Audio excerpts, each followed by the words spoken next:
સુરેન્દ્રનગરને plastic મુક્ત બનાવવાની મુહિમ અંતર્ગત નવનાથ વણિક સમાજ અને મહાનગરપાલિકા વચ્ચે પહેલીવાર MOU કરવામાં આવ્યું।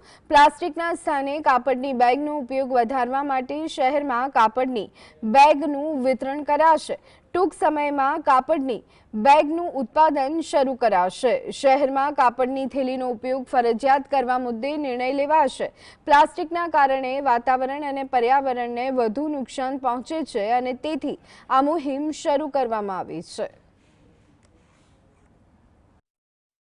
નો પ્લાસ્ટિક બેગ યુઝ એટલે સિંગલ યુઝ પ્લાસ્ટિક બેગ છે એનો ઉપયોગ ન કરવો એવી એક મુહિમ ચલાવેલી અને એ મુહિમના ભાગરૂપે આજરોજ સુરેન્દ્રનગર મ્યુનિસિપલ કોર્પોરેશન અને નવનાથ વણિક સમાજ સુરેન્દ્રનગરની ટીમે આજે જે MOU કર્યા છે એના માધ્યમથી આગામી દિવસોમાં જે કાપડની થેલી આવે એના જે વેન્ડિંગ મશીન્સ જે અત્યારે વડોદરાની અંદર એ આખો પ્રોજેક્ટ કાર્યરત છે એ આગામી વર્ષોની અંદર વેન્ડિંગ મશીન અલગ અલગ જગ્યાએ જે વધારે ફૂટફોલવાળા જગ્યા છે જે બજાર પ્લેસ છે ત્યાં નવનાથ વણિક સમાજ અને સુરેન્દ્રનગર મહાનગરપાલિકા સાથે મળી અને ઇન્સ્ટોલ કરશે, જેના માધ્યમથી બહુ જ ઓછા ટોકન ચાર્જ ઉપર એની અંદર વેન્ડિંગ મશીનમાં થી તમે કાપડની બેગ છે એ કાઢી શકશો।